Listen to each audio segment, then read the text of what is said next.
오늘도 우리 사는 이야기 찾아주셔서 감사합니다.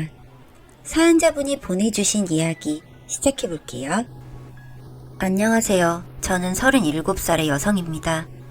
남존여비 사상으로 뭉친 집안에서 자라서 저는 한 번도 아버지나 오빠와 겸상을 못하고 자랐습니다. 고기나 생선은 늘 아버지나 오빠의 밥상 위에 있었고 엄마와 전 찬밥을 먹어 치우느라 바빴고 늘 채소 반찬만 가득한 밥을 먹었죠. 정말 짜증났던 일은 그게 너무 당연한 일이 되어버려서 세월이 아무리 지나도 나아지는 게 하나도 없었다는 겁니다. 누가 보면 절 밖에서 주워온 아이로 생각될 정도로 주변의 시선은 따갑기까지 했습니다. 공부도 제가 훨씬 잘했지만 대학은 꿈도 꾸지 못하고 상업계로 진학을 했습니다. 폭력적인 아버지와 오빠 때문에 늘 손찌검을 당하기 일쑤였고요. 그렇다고 대꾸할 수 있는 상황도 안 되었고요. 어머니는 언제나 아버지와 오빠 편을 들었어요. 심지어 아버지나 오빠의 빨래를 건너다녀도 죽도록 야단을 맞기도 했습니다. 그냥 저는 집안의 하녀처럼 자랐죠. 늘 집안에서는 고성과 욕설이 난무했고 전 점점 지쳐갔던 것 같습니다. 몸이 힘든 것보다도 사람을 피폐하게 하고 힘들게 하는 건 정신적인 것이 더 컸어요. 몸도 마음도 병들어가는 게 수년이 지날 무렵에는 정말이지 미쳐가는 것 같았습니다. 누가 들으면 60년대 얘기냐고 하겠지만 저는 83년생이고 멀쩡한 집에서 자랐음에도 그렇게 살아왔었죠. 돈이 풍족한 건 아니었어도 그래도 먹고 살만했다고 생각합니다. 밥을 못 먹어서 배를 고른 일은 없었으니까요. 그 당시 아버지는 고물상을 하셨는데 늘 돈 버는 게 힘들다고 하셨습니다. 고물상 일이 물론 힘들기는 합니다. 그걸 모르는 것은 아니었지만 그런 힘든 것을 다 저에게 풀어내셨어요. 자식 새끼들 다 필요 없다며 술만 드시면 절 못 잡아먹어서 안달이셨죠.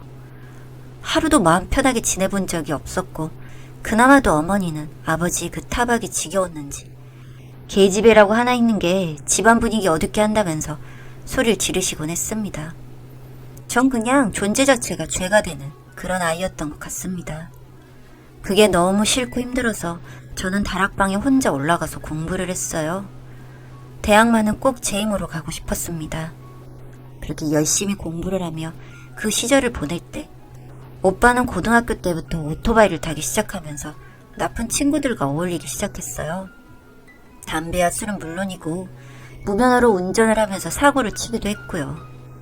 어릴 때부터 오냐오냐 키운 게 성장하면서 엇나가는데 한몫했던 것 같았습니다. 참 이상하죠? 사랑 듬뿍 받은 오빠도 오빠 나름대로의 뭐가 있었는지 기가 막히게 엇나갔으니까요. 저희 오빠는 5대 독자로 태어나서 자기 손으로 뭘 하나라도 해본 적이 없었습니다. 해본 적은 없고 못된 걸 하고 싶은 마음은 크고 집안에서 부모님도 절 힘들게 하는데 오빠라고 절 위해주진 않았습니다.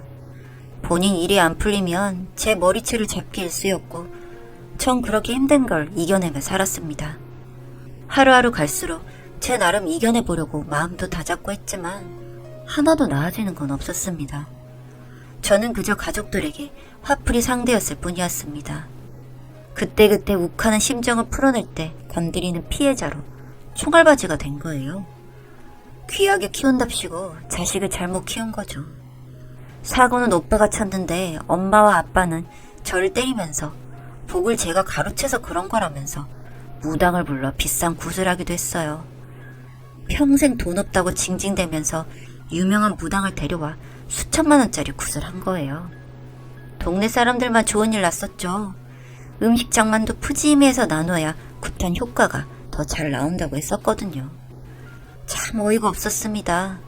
굿한 그 돈이었으면 제 대학 등록금 몇 년치는 되었을 거예요. 전 부들부들 떨면서 이를 갈았죠. 절 자식으로 보는 게 아니라 그냥 여종 취급했던 거니까요. 정말 눈에서 피눈물이 났습니다. 가슴에서도 피가 철철 났고요. 가족이라는 틀 안에 속해 있었지만 정말 다 죽이고 싶었어요. 대학 시험을 2달 앞두고 전 집을 나왔습니다. 그 집에서 더 살다간 명이 줄어드는 것 같았거든요. 집을 나와 힘든 생활을 이어갔지만 반도체 공장을 다니는 아는 언니 집에서 먹고 자면서 수능시험을 치렀습니다. 그렇게 저는 제가 가고 싶어하는 대학에 의대에 합격을 했어요. 정말 뛸 듯이 기뻤습니다. 어느 누구의 도움도 없이 순수한 제 노력으로 이룬 성취였으니까요. 그런데 문제는 등록금이었습니다. 아무리 발버둥을 쳐도 돈을 구할 수가 없었고 의대 학과 자체가 등록금이 비싼 데다 전 집에서 나올 때도 빈손이었으니 제가 등록금을 낼 수 있는 방법은 없었죠. 그렇게 제가 집을 나갔어도 가족들은 단 한 번도 찾지 않았습니다. 결국 공장 다니는 언니에게 반을 빌리고 당장 2달 동안에 할 수 있는 일을 찾아야 했습니다. 쉽게 버는 돈은 쉽게 쓴다고도 하지만 전 그렇게 해서라도 학교에 가고 싶었어요. 하지만 돈을 쉽게 벌 기회는 오지 않더군요. 돈을 벌어보려고 별의별 걸 다 찾아봤습니다. 오죽하면 술집이나 주점에 나가서 돈을 버는 것까지도 생각해봤지만 도저히 제 자존심으로 용납이 되지 않았어요. 그렇다고 택배 상하차는 제 체력으로는 어림도 없는 일이었고 식당에서 잠시 일을 하긴 해봤지만 오래는 못했습니다. 생각보다 엄청난 힘을 요구하더라고요. 그렇게 이곳저곳을 기웃거리다가 스크린 골프장에서 격리를 시작했습니다. 새벽까지 고된 일이었지만 어떻게 하든 피곤을 참고 일을 했는데 그만 병이 나고 말았어요. 실신해서 119에 실려간 거죠. 나중에 들은 이야기로 제 의식이 돌아오는데 이틀이 걸렸다고 하더라고요. 그땐 그대로 눈 뜨지 않았다면 더 좋았을 텐데 라는 생각을 하기도 했습니다. 병원에서 저에게 내린 결과는 폐결핵과 영양실조가 겹쳐서 그렇게 된 거라고 하시더군요. 몸이 이미 많이 망가졌고 결핵이 너무 심해서 각혈을 하고 입원 치료를 받아야 한다고 했지만 저에게 병원비가 있을 턱이 없잖아요. 그래서 저는 살고 싶어서 집에 연락을 했습니다. 정말 하고 싶지 않았지만 제발 도와달라고 빌었죠. 엄마는 그래도 정이 남았는지 어떻게든 도와주려고 했는데 하필 그때 오빠가 사고를 또 한 번 친 겁니다. 그래서 합의금을 물어줘야 할 상황이 벌어진 거죠. 그 돈은 결국 오빠의 피해자들 계좌로 들어갔습니다. 전 미칠 것 같았어요. 마지막 한 줄기 희망이었는데 모든 게 끝난 거죠. 하늘을 저주했습니다. 어떻게 저에게 그렇게 가혹한 운명을 주셨는지 눈물이 계속해서 흐르더군요. 앞으로 살아갈 날이 암담했고 등록금 납부 마감일은 다가오는데 제가 할 수 있는 거라곤 병원에 누워 고통스러워하는 것 뿐이었습니다. 학교를 못 가게 될까봐 걱정과 근심 때문에 음식도 먹을 수가 없고 잠도 제대로 잘 수 없었죠. 사람이 살면서 죽을 고비를 3번 넘긴다는데 아마 지금 생각하면 그때가 인생 최대 고비였던 것 같아요. 이대로 있다가는 죽을 수도 있다는 공포가 밀려왔습니다. 공황장애와 환청도 생길 정도로 심각했었죠. 그때의 제 모습은 그저 산송장에 불과했습니다. 누구에게도 기댈 데가 없었습니다. 말할 사람도 없었고요. 그런 마음을 꾹꾹 누르고만 있다 보니 정말 미쳐버릴 것 같았는데 그러던 중 그게 확 터졌습니다. 어느 누구에게라도 말을 해야 살 것 같았는데 그 당시 제 병동 담당이셨던 간호사님에게 제 처지를 비관하면서 통곡을 하며 울었습니다. 간호사 선생님은 그런 제 등을 쓸어주며 그저 묵묵히 제 이야기를 들어주셨고 그렇게 한바탕 울고 나니 속은 후련했지만 아무것도 달라진 것은 없었어요. 그런데 그 이야기를 간호사 선생님이 전하신 건지 병동에서 다 알게 되었다고 했습니다. 그리고 의구까지 흘러 들어가게 되었다고 했어요.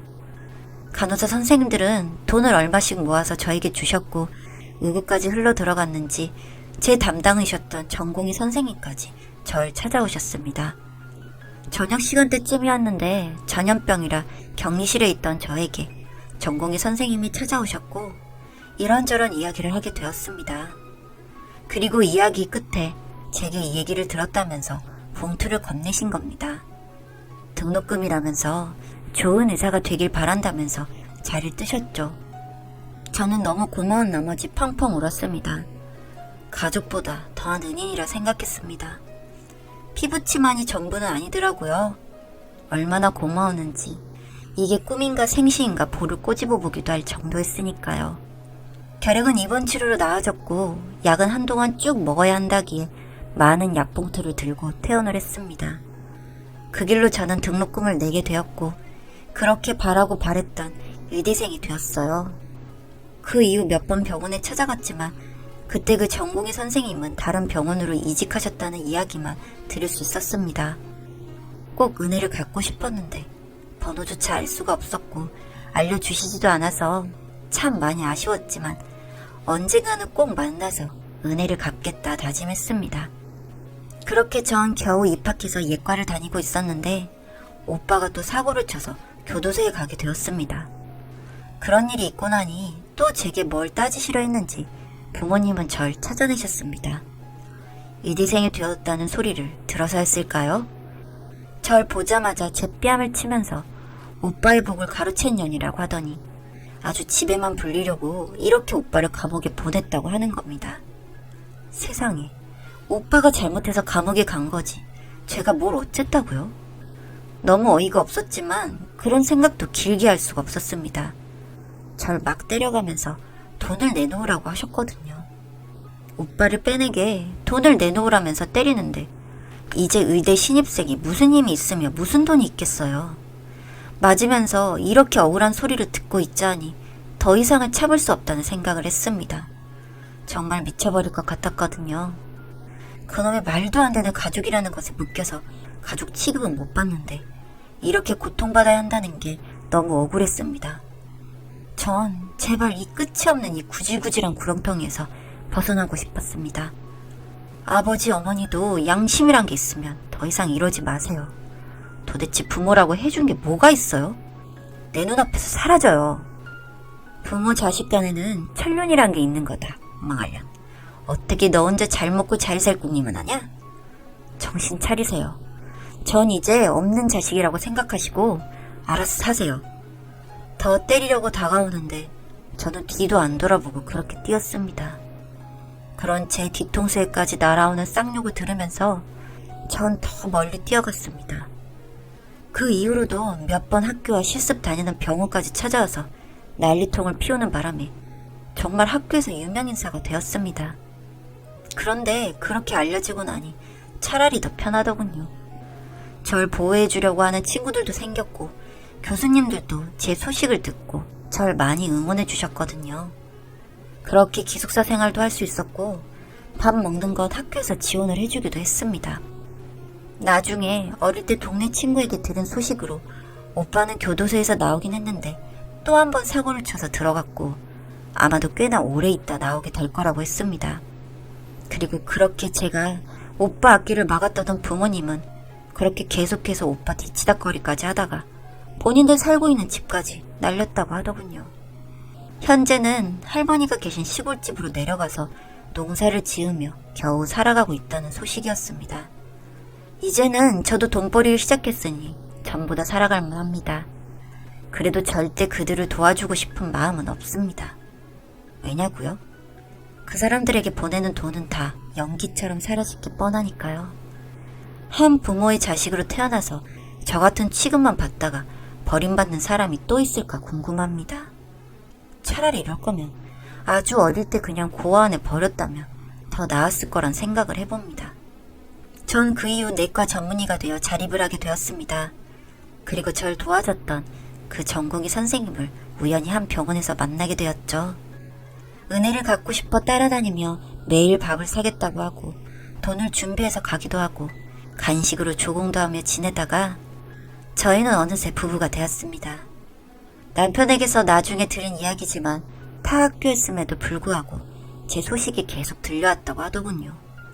지금까지도 그런 악조건 속에서도 묵묵히 공부해 나가고 꿈을 이뤄냈던 제 이야기는 후배들 사이에서도 유명하다고 했습니다.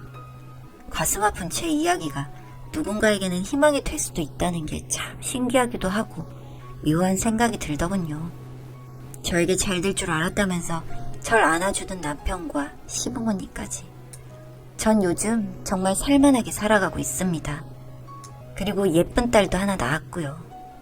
제가 살아온 어린 시절을 생각하며 저는 딸을 저처럼 키우진 않을 것입니다. 가족에게서 받은 상처는 남에게 받은 상처보다 훨씬 오래 그리고 깊숙이 마음에 남더라고요. 내 근본이 모두 흔들리는 그런 아픔을 딸에게는 절대 느끼게 하지 않을 것입니다. 그냥 이렇게 살아온 인생도 있다는 걸 적어보고 싶었습니다. 여기까지 별거 없는 제 이야기 들어주셔서 감사합니다.